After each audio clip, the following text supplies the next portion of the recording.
Boa noite. Nuno Markle é uma das figuras centrais do humor das últimas décadas. Da rádio à televisão, da escrita aos projetos digitais, construiu uma relação sólida com o público e tem sido uma presença contínua no entretenimento nacional. O seu Taskmaster aqui na RTP1, que apresenta como Vasco Palmeirinho, é líder de audiências. O Homem que Mordeu o Cão, criado em 1997 na Rádio Comercial, é um fenómeno de longevidade. Em novembro do ano passado, Nuno Markle sofreu 2 AVCs que interromperam as suas rotinas e o obrigaram a um internamento longo e a um esforço de recuperação exigente. O episódio trouxe novas dimensões à sua vida pessoal e profissional, levantando questões sobre a saúde, os limites, as prioridades e a forma como olhamos para o presente e para o futuro. Nesta entrevista vamos procurar compreender até que ponto o AVC se constitui um momento de viragem na sua vida e perceber o que permanece e o que vai ter de mudar daqui para a frente. Nuno Markle, boa noite e bem-vindo à grande entrevista. Vítor. Muito obrigado. Nuno, antes de falarmos sobre como tudo se passou, como é que estás hoje? Eu sinto-me bem, sinto-me coxo ainda, ligeiramente maneta também. Mas sinto-me animado, sinto-me feliz por estar mais magro, por estar, de certa forma, mais elegante. Estou mais elegante, a minha roupa está toda larga, mas estou, para todos os dias, eu aprendi a relativizar as pequenas chatices do dia-a-dia, ou seja, longe vão os tempos em que eu dava uma topada com o dedo grande num sítio qualquer e queixava-me, isso agora tenho que manter menos uma postura zen. Não é? É verdade. E aceitar a circunstância em que está. Sim, e estar grato por estar vivo, porque a coisa foi... O caso esteve mal parado mesmo. E como é que foi exatamente o caso? Como é que começaste a sentir? Eu acho que exatamente esse havia momento? Sintomas antes aos quais eu não estava a ligar e estava a atribuir a cansaço, basicamente. Porque estava com uma vida louca, estava a fazer o Taskmaster, estava a fazer a rádio. E esses 2 projetos que me dão muita alegria fazer, eu adoro fazer tanto um como o outro, e achei que aos 54 anos ainda conseguia juntá-los e conseguia deitar-me às horas a que às vezes o Taskmaster me obrigava e a acordar às horas a que a rádio me obrigava. E eu começava a sentir coisas do género, dores de cabeça de repente assim fortes, que eu pensava, isto é de dormir pouco. Tinha de vez em quando, mas não era assim. Não era assim a esse nível. Depois era... deitava a cabeça na almofada para descansar e eu ouvia o meu coração a bater bum, bum, bum, bum. E tudo isto são sintomas de hipertensão e aos quais eu não liguei, basicamente. A minha vida estava era uma roda viva, basicamente. Era trabalho. Eu comecei, a dada altura, a perceber que não via ninguém sequer da minha vida. Via o meu filho a correr, via a Teresa, a minha namorada, a correr. Mal via a minha mãe, a minha irmã. E estava completamente louco de trabalho a fazer coisas que eu adoro. De facto, eu adoro aquilo. Mas percebi que... E o momento exato do evento, como é que foi? Foi de uma banalidade extrema, aliás, tanto de um como do outro. Porque foram 2, não é? Foram 2. E naquele dia eu estava... Foi um dia normal como os outros. Fui à rádio, fiz a emissão, fui buscar o meu filho à escola à hora do almoço, fomos almoçar... eu estava muito relaxado até porque o Taskmaster ia fazer tínhamos gravado o último episódio e, portanto, ia entrar a época natalícia e eu ia relaxar um bocado mais. Estávamos em novembro, dia 20 de novembro. 20 de novembro, às 14h50, que é uma hora que eu agora percebi a hora exata e já te vou explicar porquê. Mas o que aconteceu foi que... isto não é uma coisa digna de contar aqui neste espaço tão prestigiado, mas fui à casa de banho, basicamente. Estava sentado no trono e de repente, no fim, apercebo-me que quis levantar-me, puxei calças e isso, quis levantar-me e percebi que não estava a conseguir e que voltava outra vez a sentar-me. Não tinhas força, era isso? Não tinha força e percebi que era deste lado. Comecei a cair para este lado e comecei a questionar-me, espera aí, o que é que me está a acontecer, o que é isto? Mas teimoso como sou, ainda pensei, não, isto é cansaço, não tenho dormido nada nos últimos dias, isto é cansaço. E às tantas só pude resvalar para o chão da casa de banho porque eu não conseguia estar de pé. E foi dramático. Ou seja, por um lado eu a questionar-me o que é isto que me está a acontecer, por outro havia um lado dentro de mim que dizia, se calhar é isto. Se calhar é um AVC. É a sorte grande, é o AVC. E estava sozinho com o meu filho em casa e primeiro não o queria alarmar e pensei, talvez eu consiga resolver isto sozinho, talvez eu consiga pôr-me de pé.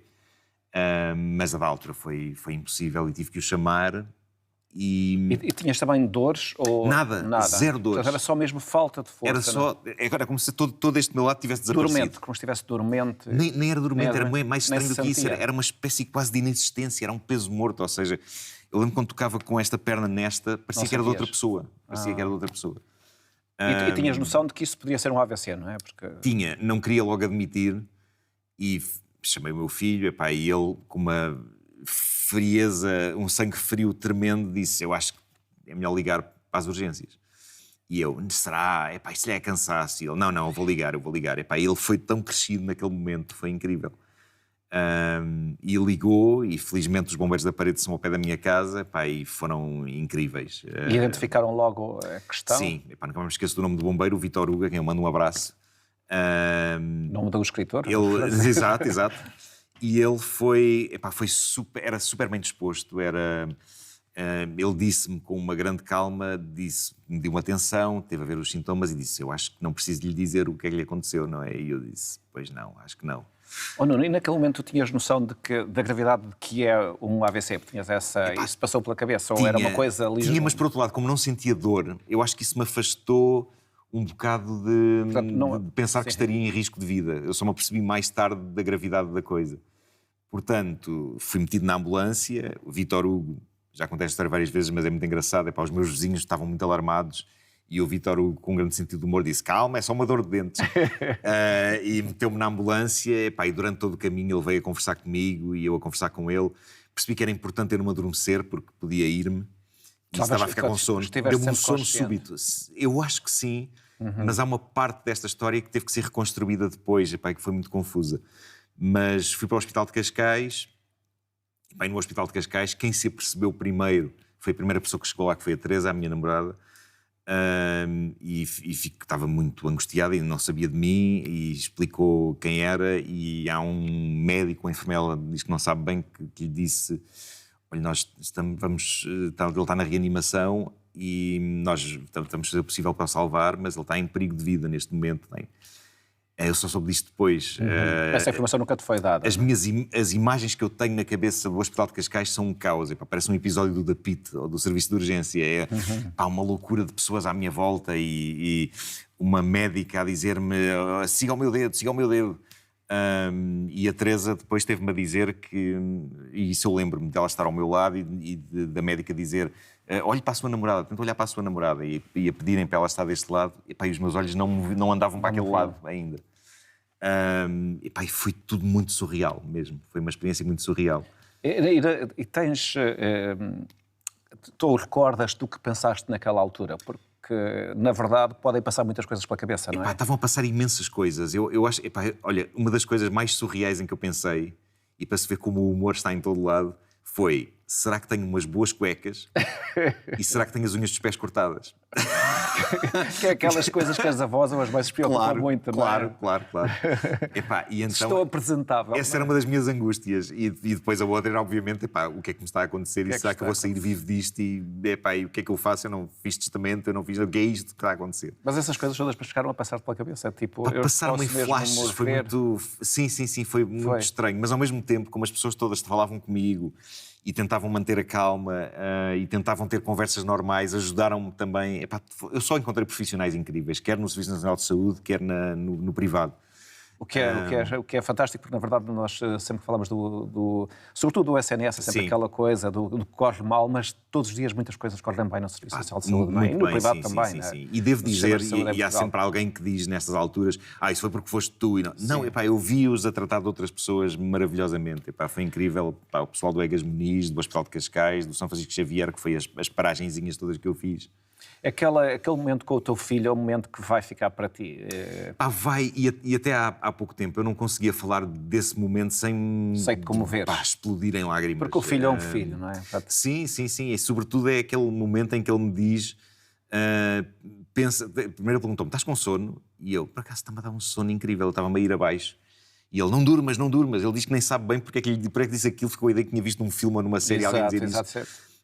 Não durmas, pensa em nós no cruzeiro. Tínhamos feito um cruzeiro há 2 anos e foi uma coisa muito marcante para ele, que ele adorou. E portanto ele desenterrou essa memória do pensa em nós no cruzeiro e esteve ali a falar comigo até chegar o bombeiro. Ele Epá, tem e foi 17 incrível. anos, não é? Tem 17 Tem anos. 17 anos. Foi de uma maturidade espantosa que eu nem fazia bem ideia que ele tinha. Se calhar também nunca tinha tido a oportunidade de mostrar a seu lado, sim, não é? sim, sim, é verdade, é verdade.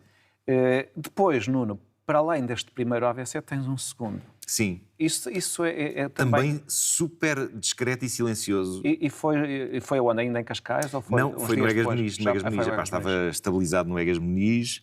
Portanto, de Cascais foste para o Egas Muniz. Sim. Não, de Cascais fui para o São Francisco Xavier e do São Francisco Xavier para o Egas Muniz. E pronto, epá, e foi uma coisa tão banal como estar a almoçar. E nessa altura também percebeste que isso estava a acontecer? Percebi só que não conseguia desviar o pé do caminho quando uma enfermeira ia a passar com uma coisa que me disse: pode só desviar o pezinho. Então... E eu fiquei com aquela sensação que tinha o pé preso em algum sítio, ou uma coisa assim, e depois percebi que não, que nada disto estava a funcionar outra vez. E paniquei já tinha um sido recuperado um bocadinho? Já tinha havido já tinha sido recuperado ao ponto de eu já conseguir no banho lavar a cabeça com as duas mãos. Esta mão já se levantava para vir cá acima e portanto eu estava muito animado. E estava a achar... Isso foi quantos dias depois do primeiro? Eu diria que foi para aí uns 5, 6 dias 5, 6 depois. dias. É um pouco voltar atrás, não é? Até passar É voltar de novo. muito atrás mesmo. É voltar mais atrás do que estava, na verdade. Porque calculo que há sempre a expectativa, ok, isto agora vai ser para melhorar e depois... Sim. Eu já estava a pensar quando é que eu vou para casa, brevemente, fazer fisioterapia em casa e tudo. E de repente, acontece aquele momento e lá está mais uma vez o apoio da equipa do Egas Muniz foi incrível, o João Pedro Marto, o médico, que só me lembro de pôr uma mão que eu senti mesmo muito amiga assim no ombro a dizer-me, meu amigo, tenha calma, vamos resolver, tenha calma. E eu na maca, em lágrimas, a pensar, mas como é que isto me acontece agora, isto outra vez? Segundo AVC. E era um segundo AVC. Nuno, e os AVC, esta é uma pergunta que eu não sei a resposta mesmo. Felizmente nunca passei diretamente por uma situação dessas. E há uma espécie de graus dentro do AVC, isto é... Sim, foi muito forte. Eu tive logo... Os AVCs é incrível porque... É uma pergunta mesmo de ignorância. Sim, porque eu aprendi agora muito sobre este assunto. Pois, exato, calculo que sim. Mas os AVCs, para já, é uma lotaria, o resultado que podem ter. Claro que há aquele resultado mais imediato, que é a pessoa morrer, pronto. E depois há vários tipos de coisa que pode acontecer. Ou a pessoa ficar imobilizada, ou a pessoa ficar com o raciocínio alterado... Tudo pode acontecer. Eu tenho visto efeitos muito diversos. Eu tive primeiro um AVC hemorrágico, que é considerado o mais mortífero, porque quando mata, mata logo. Quando não mata, é o mais fácil de recuperar, porque é uma inundação de sangue no cérebro que depois é absorvido e os neurónios voltam todos a trabalhar. Que foi o que te aconteceu, não é? O primeiro. O segundo foi um isquémico, que aí é mesmo tipo um corte, morre mesmo uma zonazinha do cérebro. E nunca se sabe qual é essa zona, não é? Depois tem que ser, sabe-se a seguir. Sim, sabe-se a seguir, depois com os taques e com as ressonâncias magnéticas. Exato. E isso. Lá está, eu tinha claustrofobia, eu sempre achei que as ressonâncias magnéticas eram de enlouquecer. Eu agora estou um pró nisso. Metam-me dentro de canos, onde quiserem. Mas sim, sim. Mas nesse segundo, tiveste aquela sensação um pouco de injustiça para bolas, porque é que isto me está a acontecer a mim? Sim, foi tipo, que mal fiz eu. Exato. Que raio de lotaria é esta? E de facto é tão bizarro este segundo, porque aliás o que se diz é que normalmente a ordem é inversa. A primeira pessoa tem um isquémico e depois pode ter um hemorrágico a seguir. Agora, eu, mestre de contar bizarrias na rádio, tinha que me calhar a história mais bizarra de todas, que é ter um hemorrágico primeiro e um isquémico a seguir. E depois, como é que foi o tratamento desse... Depois, fui medicado, obviamente, e depois, basicamente, é aquilo que o médico me disse na altura, o João Pedro Marto, que me disse, olha, o desfecho disto vai ser o mesmo. Fisioterapia, só que agora vai ser mais. Sim, mas, por exemplo, efeitos cerebrais não tiveste, felizmente não tive. Sim, desde a oralidade ao pensamento, conseguia falar, conseguia... Mantiveste sempre essa... Sim. Estou ainda a fazer terapia da fala para levantar um bocadinho os músculos aqui da cara. Mas não se nota nada, não? Mas está melhor, sim. Sim, foi uma coisa muito complicada e foi muito angustiante eu pensar, caramba, mas porquê? Eu não sou assim tão má pessoa. Exato, é isso. Eu sou uma boa pessoa, porque é que isto me acontece? Sim. E depois voltar outra vez a sentir aquela coisa de... lembro-me de estar deitado na cama já no Hospital do Mar, onde depois fui fazer, e ainda estou lá a fazer fisioterapia, e fiquei lá internado 6 meses. E à noite ter aquela sensação estranhíssima, já não conseguia estar de pé, para ser pesado, tinha que ser posto numa... parecia um bebê a ser transportado numa cegonha, tinha que ser posto numa balança daquelas que é tipo um saco. E lembro de estar à noite a tocar com o meu pé bom no outro lado e a pensar, parece que estou com outra pessoa na cama, eu não sinto esta perna é de outra pessoa. E foi muito surreal tudo. Nuno, e depois 6 meses de internamento, apesar de tu já fizeste referência ao hospital, que foi sempre impecavelmente tratado, tudo isso correu muito bem, mas não tem ali um custo psicológico uma pessoa estar enfiada num quarto durante 6 meses? Não é permanentemente, com certeza, mas não poder sair dali, não é um... Teve esse custo. Isso é gerido psicologicamente. Eu tinha imensas saudades da vida, no geral, de passear com a minha coisas namorada, banais, de estar com as minhas cadelas. As minhas cadelas tiveram um imenso tempo sem me ver e eu sem as ver a elas. E de estar com a família e de ter uma vida normal, e de ir ao cinema e de ir ao teatro. E de estar sentado em casa a ver televisão, não é? Sim. E sobretudo houve uma altura em que eu só dizia, a melhor coisa que me podia acontecer agora era eu conseguir ir fazer xixi sozinho à casa de banho. Porque cada vez que eu tinha vontade, lá tinha eu de carregar na campainha, lá tinha de vir alguém, às vezes vinham 2 pessoas no início para me ajudar, para me carregarem até à casa de banho. Foi uma aventura mesmo. E lembro-me que houve momentos de grande tristeza nessa altura, sim. Lembro-me de estar... Choraste, lembras de estar lá? Sim. E sobretudo atravessar o Natal lá foi uma coisa bizarra. Eu conto isto muitas vezes, bizarra e triste, não é? E triste. Lembro-me de estar a ouvir a Judy Garland a cantar o Have Yourself a Merry Little Christmas, que de repente aquela letra ganhou toda uma nova dimensão para mim. Aquela ideia de... para o ano vamos estar juntos outra vez. E eu pensei, ok, esta música...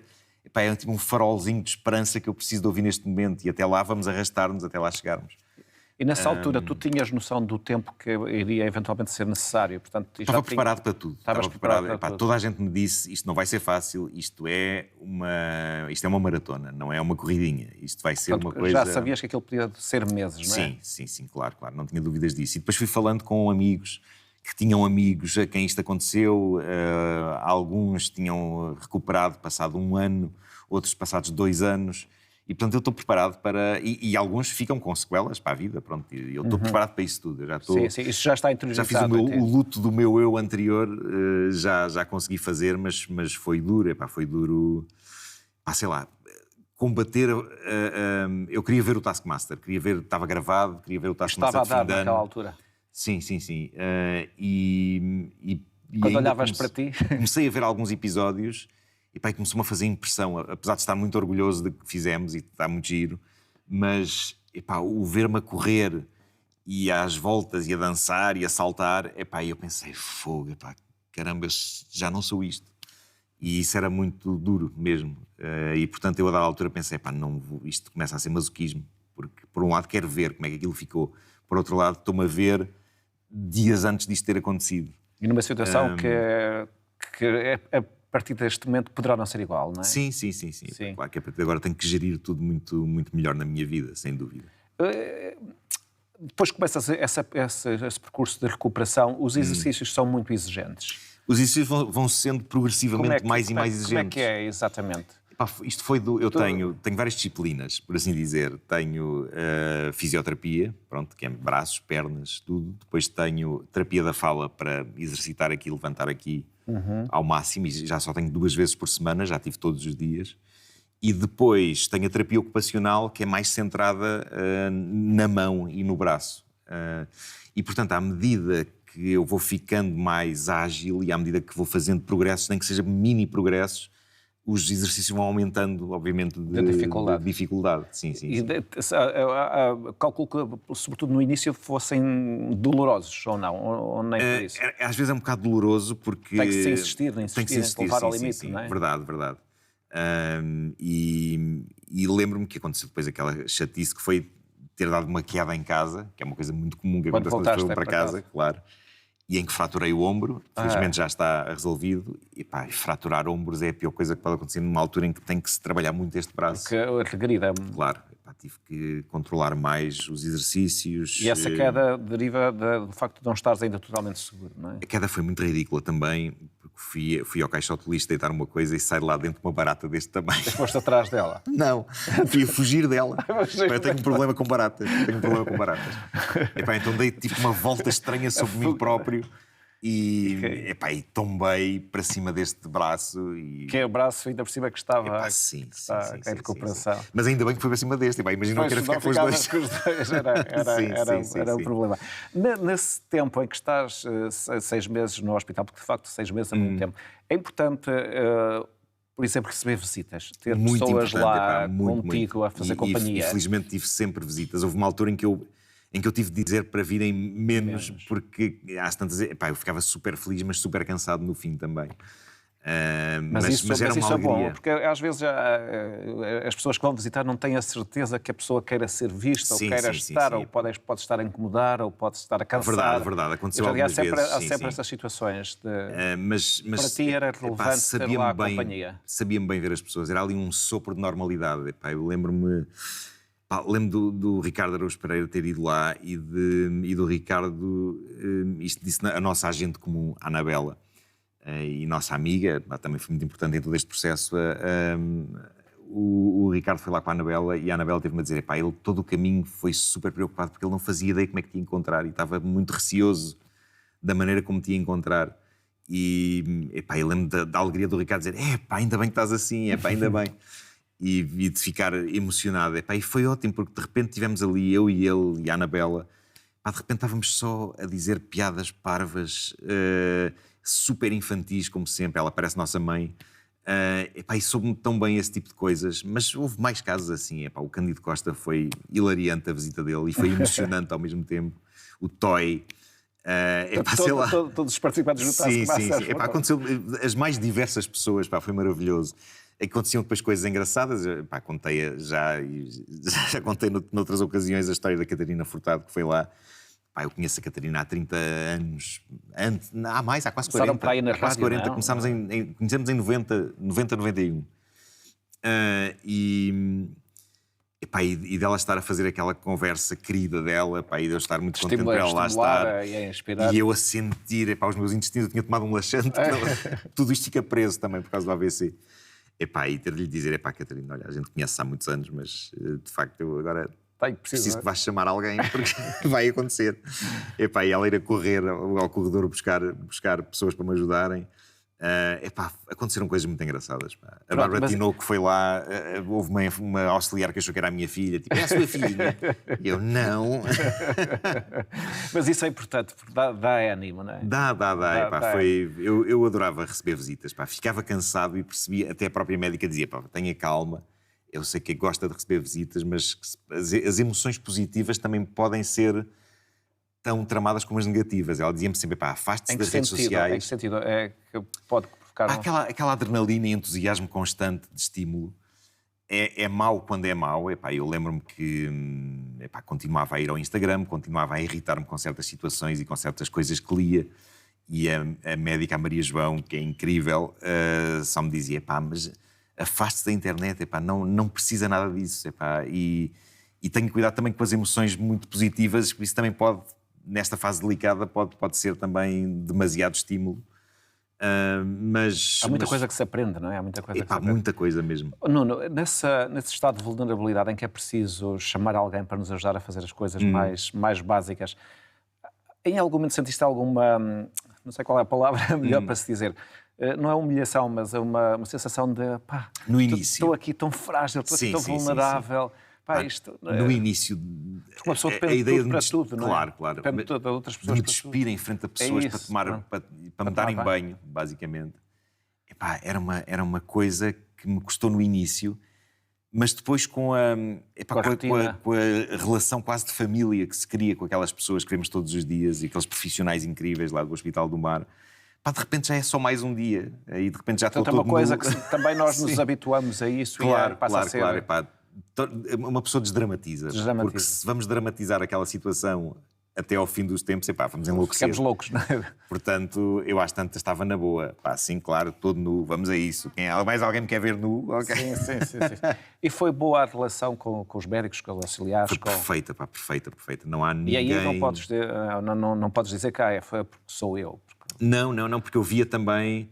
E sobretudo no SNS, no Egas Muniz, eu via o carinho daquelas pessoas para com toda a gente à minha volta. Ainda por cima, ali, às vezes eu estava a partilhar cheguei a partilhar quarto com outro senhor que tinha tido um AVC, um senhor idoso, que lá está, tinha ficado muito... Ele não queria assumir que tinha tido um AVC, então dizia, não, eu lembro de estar na bicicleta e caí. Caí. E elas muito carinhosamente acidente, à volta dele dizer, mas tem noção que teve um AVC, caiu porque teve um AVC. E ele, não, desequilibrei-me, a roda bateu num sítio qualquer. Para as pessoas, no fundo, é um confronto com uma situação limite, não é? Claro. De vida e de morte. Claro que sim.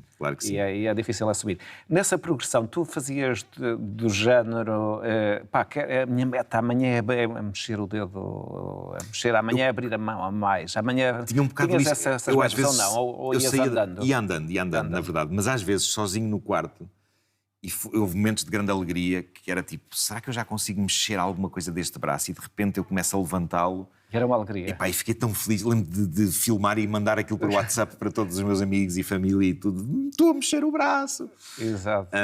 Portanto, todas as coisas mais pequenas eram microconquistas mesmo, mas eram coisas importantes. E davam ânimo para os passos seguintes, não é? Para os passos seguintes. Porque via algo acontecer. Exato. Mas neste momento mantens toda essa recuperação, não é? Claro, já há pouco fizeste referência. Neste momento, quais são os principais desafios que tu tens e qual é a expectativa que tens de recuperação? Sim. Eu acho que neste momento, eu acho que isto ainda vai ser demorado, pronto. Não tenho ilusões sobre isso. E é bom não ter ilusões, não é? Sim, claro que sim. Para também não desesperar, não é? Claro, senão também se enlouquece nisto. Mas a grande luta é tentar arranjar mais movimento na mão, nesta mão e no braço. A perna é uma questão ou seja, consigo estar de pé, consigo andar. Hoje trouxe aqui o meu bastão para andar, porque me ajuda em alguns terrenos, mas eu ando sem bastão na boa, já não ando em cadeira de rodas. Isso são grandes avanços. São grandes avanços, de facto. Tenho que, no fundo, agora estou a aperfeiçoar o andar, que é uma coisa super bizarra. Bizarra é a palavra que eu mais digo nestes processos todos, mas de reaprender a andar e começar a tomar atenção a detalhes em que nunca se pensou na vida quando se anda, porque nós simplesmente somos bebés, começamos a andar e depois vamos andar por aí fora. Agora, de repente, atenção à anca, atenção à coxa, atenção, perna fletida, esta esticada, e de repente é tipo, é preciso tanto mecanismo para que consigamos fazer uma coisa tão banal como andar. Ganha-se essa consciência total, não é? Os obstáculos, que também a preocupação com os obstáculos que se podem encontrar, que a pessoa pode cair. Verdade, o subir e descer escadas, isso também foi uma grande conquista, porque o meu medo de ir para casa era a escadaria de casa, caramba, ir para os quartos pela escada, caramba. E hoje fazes bem? Ainda não faço bem, mas bastante melhor. Consigo subir muito facilmente um pé em cada degrau. Na descida ainda vou devagarinho, vou parando em cada degrau, mas a coisa vai andando. Portanto, é preciso racionalizar tudo aquilo que se faz, claro, não é? Claro, tem que fazer assim, temos que pensar em tudo. Não é só fazer mecanicamente. Não. E o que há mais é obstáculos na vida. E de repente há aquela ideia de que nada te ajuda. Tipo, de repente parece que está tudo contra ti. Eu lembro-me de estar... Mas agora que tu ganhaste essa consciência, não é? Claro. Estou a passar e o meu pé esquerdo bate na perna de uma cadeira. E eu... mas porquê? Depois estou a tentar tirar o pé, depois a cadeira vem atrás. E eu, agora vou agarrar à cadeira. São aventuras. São coisas incríveis. Que nós, na verdade, só temos consciência quando acontece. Quer dizer, nós às vezes vemos as outras pessoas a falar disso, mas é tão distante, não é? Sim, exatamente. O humor foi importante neste processo de recuperação, este teu espírito muito formatado pelo humor e pela capacidade de olhar para as coisas como coisas cómicas, como situações cómicas. Sim. Eu fui sempre olhando para tudo como situações potencialmente cómicas. Mas isso é muito interessante, não é? Porque não entraste naquela sensação do desespero e de... Mas fui muito ajudado pelas equipas todas, quer do Egas Muniz, eram pessoas muito divertidas e muito bem-humoradas. O que é admirável, tendo em conta as coisas que elas têm que fazer e ver muitas vezes. Mas ajudaram-me muito nesse sentido. Mas olhavas para ti como um objeto? Tipo, olhava, eu pensava, eu tenho que tomar notas sobre isto. Eu passei o tempo a tomar notas. Tomei notas. E a coisa começou, já começou logo no facto de o AVC me ter acontecido enquanto eu estava sentado na sanita. Sim, só que isso é uma que coisa... morte que seria? Mas comédia, era a única morte possível para um tipo que fez do humor a vida toda. Era tipo, eu vou fazer cocô. Podia ser no sofá, podia ser no outro sítio, mas não, tinha que ser ali. Tinha que ser ali.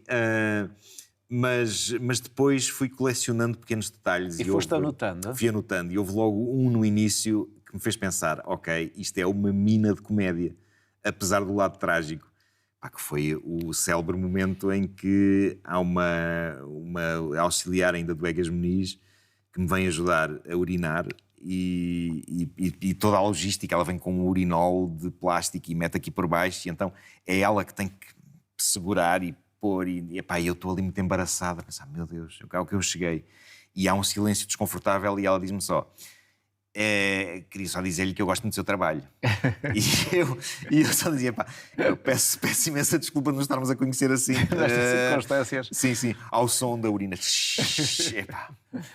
Não, e portanto eu pensei, isto é uma mina de comédia, e portanto tomei notas, e quando voltei a pegar, lá está no meu argumento, estávamos a falar disso antes de começarmos a gravar, O Homem que Mordeu o Cão, o filme, que vou começar a filmar em setembro, eu pensei, isto já não é só um filme sobre as histórias bizarras mais interessantes que eu contei ao longo deste tempo e que agora vão ser interpretadas com atores. Há uma argamassa nesta história, que é a história da minha recuperação e do meu gosto por voltar a fazer rádio. E então eu inseri no argumento todo o meu AVC e todos estes episódios que estive a contar agora, incluindo este que contei mesmo neste momento, porque eu pensei, eu acho que isto pode ser bom para mim enquanto catarse e pode ser bom para pessoas que estejam a passar pelo mesmo. Sim, eu acho que esta experiência tu contares é super relevante para quem nunca passou por isto tudo. E tem havido esse diálogo meio com pessoas na internet, pessoas que me dizem que têm pessoas que passaram por isso, outras dizem que estão elas próprias a passar por isso, trocamos experiências e tem sido um diálogo muito bom. Nuno, tu tens uma carreira longa e és uma pessoa muito querida, as pessoas gostam muito de ti. Fiquei muito impressionado com isso, com as mensagens todas que eu recebi na altura. Foi. Porque eu tenho sempre crise de confiança. Estou sempre naquela de, já estou há muitos anos nisto, se calhar as pessoas já não querem saber de mim. Apesar de tudo estar a funcionar, o Tasso Massa pode estar no... Percebeu-se que toda a gente comentava este caso, não é? Sim. E isso para ti também é confortável. Foi muito comovente, e lá está. E a médica dizia, mas cuidado com essas emoções. Devia-se afastar um bocadinho da net, mesmo das partes boas, para descansar um bocado a mente e ter um bocado de... Mas, foi maravilhoso. Tu há pouco já fizeste referência à tua vida anterior, que era, sobretudo nos últimos anos, muito focada no trabalho, não é? Nas tuas múltiplas atividades. Sim. Isso também foi uma aprendizagem para ti, para agora. Agora há um novo Nuno que necessariamente vai ser diferente. Claro que sim. É claro que agora, com o filme à minha frente, que vai ser a minha estreia a realizar, vai ser duro. Portanto, vai começar... vale a pena... 12 de setembro começamos as filmagens. Sim. O argumento já estava feito antes deste acontecimento? Não? Já estava antes, mas foi revisto à luz deste acontecimento. Eu, de repente, achei que... Tinhas material demasiado bom para ser desperdiçado. Claro. E então achei que era o sítio ótimo onde inserir. E lembro-me quando estava a contar esta ideia de meter o meu AVC lá no meio, de estar a contar aos produtores do filme, o Sérgio Graciano e o José Amaral, e eu disse-lhes, vocês calem-me se acharem que eu estou a enlouquecer, mas vejam lá só esta ideia. Isto tem a ver com a minha recuperação. As histórias do filme são memórias minhas de contar estas histórias na rádio, e isto é sobre o meu reconquistar do gosto por sair daqui e fazer rádio. E eu descrevi-lhes o argumento todo de uma ponta à outra com isso lá metido, e eles, só mesmo do Sérgio Graciano, dizer, isso é muito bom, isto agora está muito humano isto. Está muito humano. Totalmente humano, não é? Passou de ser uma comédia só sobre histórias que as pessoas conhecem da rádio aqui, refeitas de outra maneira, para um filme que tem isso e depois tem a ligar as histórias todas, este meu processo todo. O filme, qual é a expectativa, portanto, de filmagens, edição, e quando é que estará pronto para o ano? Está pronto para o ano. A ideia é estrear... Sim, para o ano, estamos quase no final do ano. Sim. É estrear algures em 2027. Ainda não sabemos bem se no verão, se no Natal, mas... Ainda sobre o filme, ainda vou fazer mais umas perguntas, mas só voltando à questão anterior, que depois meteu-se o filme. É um novo Nuno que vai ser necessariamente a partir de agora? Forçosamente. Eu começo a sentir isso a cada passo que dou. Ou seja, se de repente, e eu não quero aqui ofender ninguém, mas as pessoas ficaram muito entusiasmadas quando me sentiram melhor e começaram imediatamente a encher de mensagens a pedir coisas. Se tens fazer isto, tens fazer isto. E eu tive que dizer, tenham calma, que isto não é uma gripe. Exato. Lá está, é mais uma coisa que eu aprendi neste processo todo, é que o AVC, a partir do momento em que acontece, passa a ser uma doença crónica. Ou seja, por isso é que eu tenho que tomar medicamentos para o resto da minha vida. Portanto, não é um episódio que se trata e que se Não, cura. é uma coisa que tem que ser controlada. Pronto, basicamente tem que ser controlada. Mas essa mudança vai implicar o quê na tua vida? Menos trabalho, Eu acho mais que mais organização, organização da minha mais vida. cuidado com a alimentação, com o exercício. Isso já está a acontecer. Nota-se. Sem dúvida, pronto, já lá vão quase 20 quilos. Já lá vai o pão, não? O pão, saudades do meu pão. Mas sim, é dieta e é acima de tudo eu ter essa consciência de não voltar ao caos. Eu se calhar tenho mesmo que compartimentar as coisas e se calhar de uma maneira muito realista, se eu estiver a fazer Taskmaster e espero voltar a fazer em breve, e adoraria voltar já para o ano, nem que tenha que andar num carrinho de golfe ainda nos primeiros tempos já a acompanhar, temos que arranjar umas soluções e estamos a trabalhar nisso. Mas a próxima série será ainda não sabemos.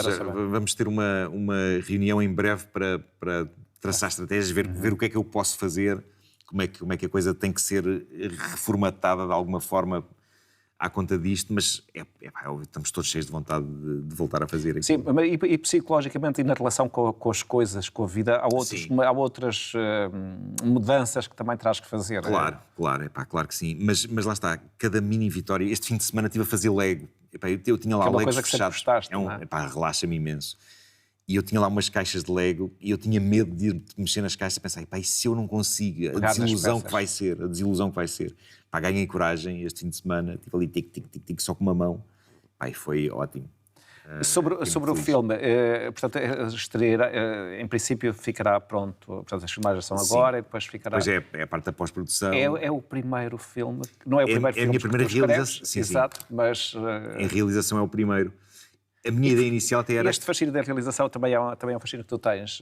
Também era um objetivo que tu tinhas. Eu sempre gostei mais de escrever, sempre achei que a realização era uma trabalheira louca que requeria uma organização mental que eu não sei se tenho.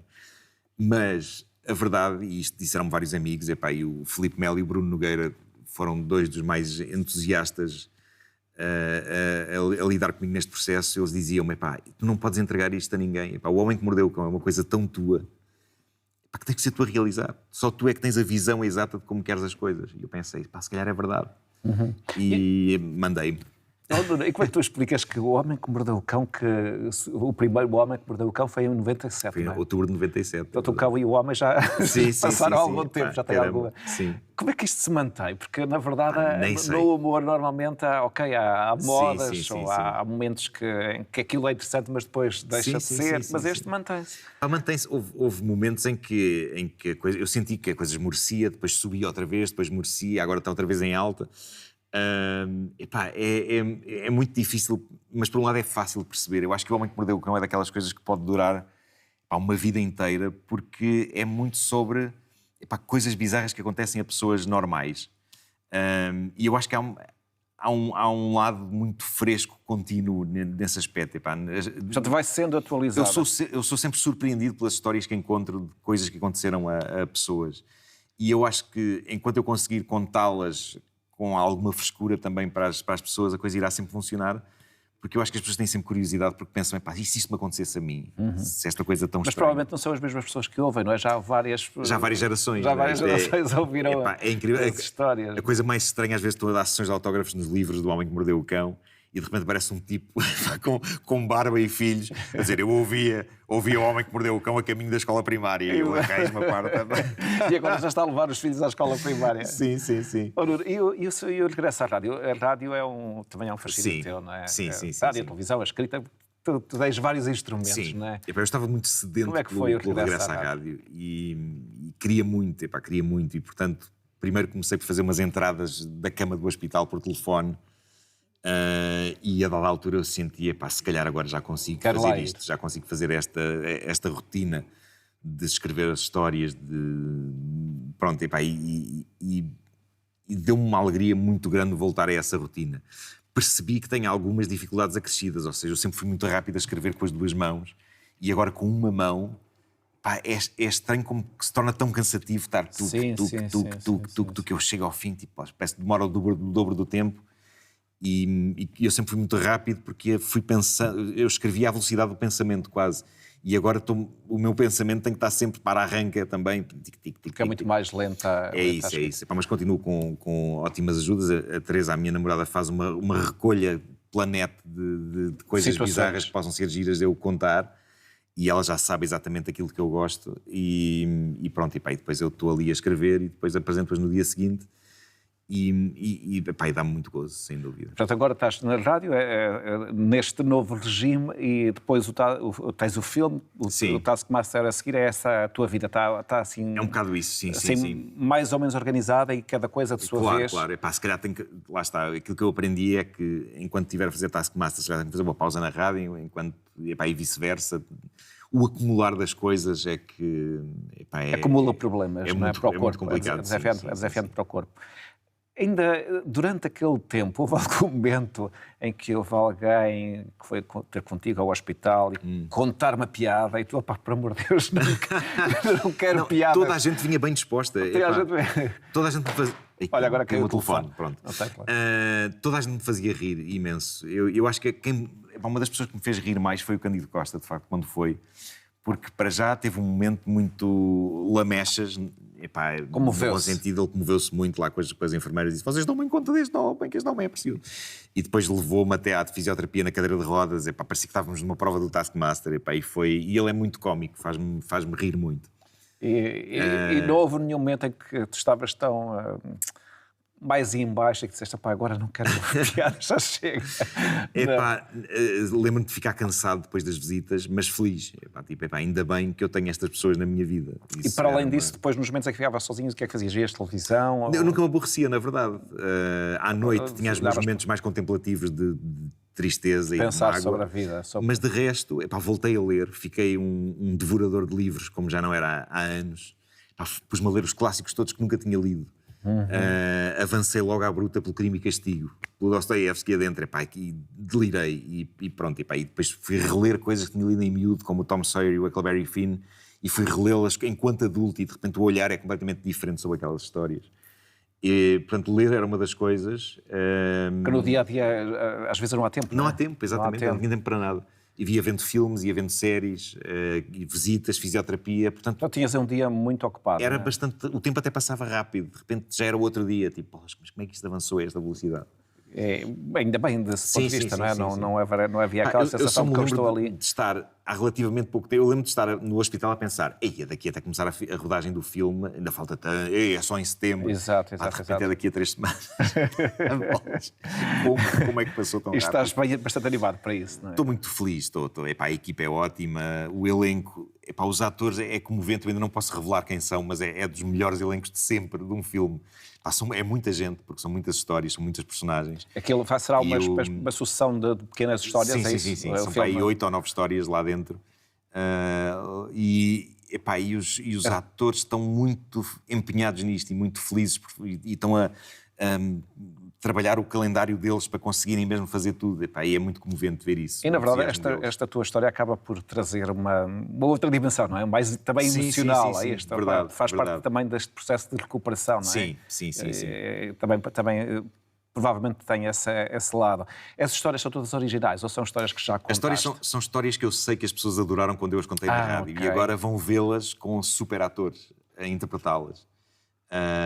E vai ser muito divertido, não tenho dúvidas disso, porque as histórias há histórias muito embaraçosas, há histórias, e há uma que vai ser um pesadelo de produção, porque envolve um comboio. Falam com a CP, não é? A CP tem sido impecável, estamos aqui a construir o puzzle todo.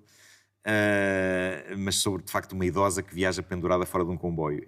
Foi das histórias mais populares dos últimos tempos no Homem que Mordeu o Cão. Foi contada por um ouvinte que presenciou o acontecimento. Foi com base numa história verdadeira. Uma história de um grupo de jovens a caminho de Paredes de Cora. E de repente apercebem-se que há uma senhora idosa agarrada à vida do lado de fora do comboio e trazem-na para dentro, e a senhora só acorda depois de beber uma mini de penalti. E esta história é incrível, é uma história de sonho, e eu pensei, esta tem que fazer parte, mas... Como é que vai ser? Uma velha fora do comboio, um comboio, comboio, e a andar ou é parado, mas está a ser maravilhoso fazer isto, e sobretudo o gosto da equipa em que consigamos fazer, não há ninguém com ar derrotista, isto vai-se conseguir fazer. Nuno, tu estás muito presente nas redes sociais, não é? E tens no Instagram. Muitos seguidores, contas todas as tuas histórias. Paralelamente, há sempre quem considera, esta exposição tem uns lados negativos. Para ti, tem sobretudo um lado positivo, o lado da aproximação. Nesta fase agora tem um lado bastante terapêutico, este de eu falar abertamente sobre isto e as pessoas que estão a passar pelo mesmo responderem.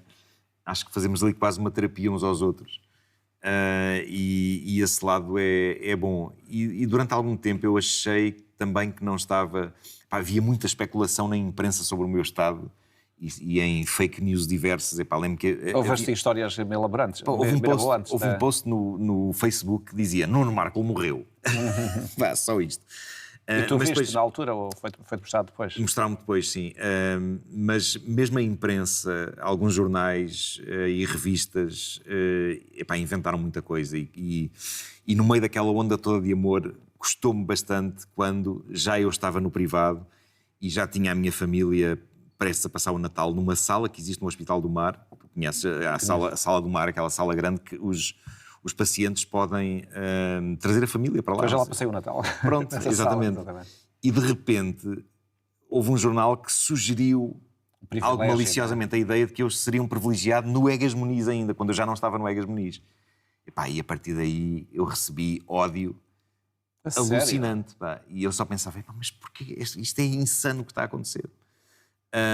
Sim, pessoas tipo privilegiado, sim senhor, é assim que o Serviço Nacional de Saúde funciona. E chegou a um ponto tal que aquele partido rir, deu muita vontade de rir na altura, fez um post, um comunicado muito sério em que dizia, de facto, é assim que se vê o Serviço Nacional de Saúde, o privilégio dado a Nuno Marco, a quem nós desejamos as melhoras, mas seja como for, não merece mais isto do que outras pessoas.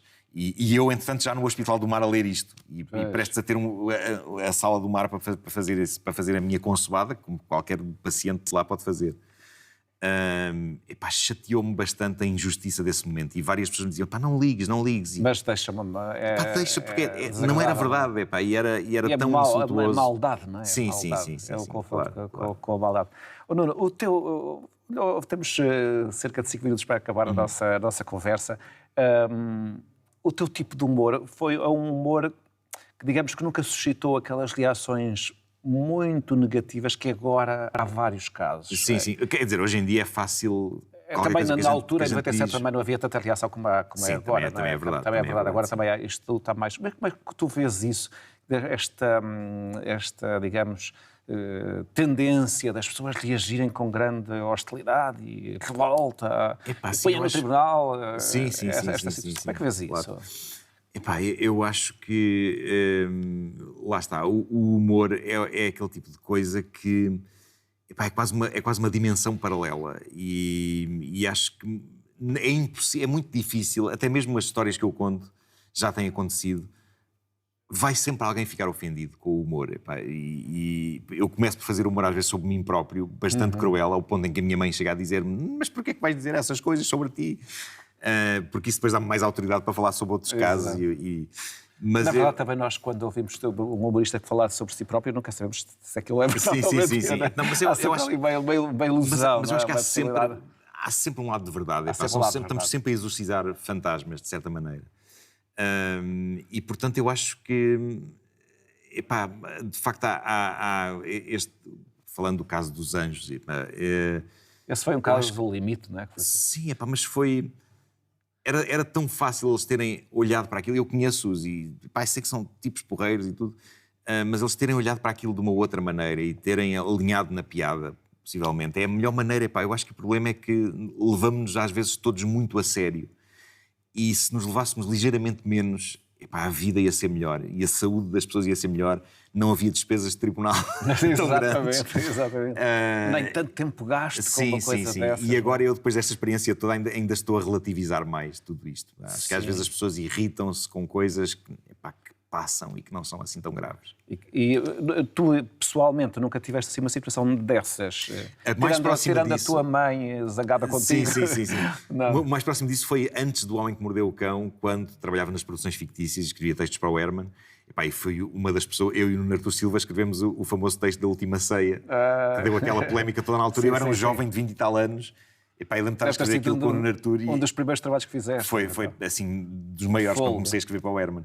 Epá, e de repente eu vejo aquele caos todo a acontecer e eu só dizer, mas eu não, epá, eu se calhar destruí a carreira do Herman, meu Deus, agora ainda mal cheguei, já estou a fazer isto. Mas sim, epá, eu lembro-me que nessa altura gerou-se assim muita confusão. Mas de resto eu adoro humor, adoro ver humor que provoca e alguns dos meus heróis cómicos fazem esse tipo de comédia. Mas também gosto de um humor epá, que faça as pessoas felizes, de certa maneira. Também gostas dessa... Também gosto, epá, e o contar estas Mais histórias e estas do género terapias. daquele humor do bolo na cara e que tu estás a servir. Sim, epá, acho que se pode ser mais inteligente Sim, fazer um com bolo na cara. certeza, com certeza. Mas, ou escorregar na casca de banana. Exatamente. É que Mas gosto, epá, as histórias do Homem que Mordeu o Cão que eu conto de manhã são histórias que, na verdade, algumas são um bocado mais atrevidas que outras. Mas eu acho graça que famílias inteiras ouçam aquilo, epá, e acho graça que famílias inteiras vejam o Taskmaster. E depois acho graça que eu, o Bruno e o Filipe Melo tenhamos o nosso projeto da Nespra, que é bastante mais hardcore. Uma Nespra no... Não sei se pode dizer aqui. E aí eu liberto um outro lado. Mas é muito giro conviver com estes lados todos, pá, e conseguir fazer... consegues saber exatamente para que público é que estou a fazer a cada coisa. Assim, epá, e o que é que pode fazer sentido num lado exatamente. E isso dá-me muito gosto de trabalhar essas maneiras todas diferentes de fazer comédia. E este caso não te fez perder nem o sentido de humor, não, nem a piada, acho que só gostou.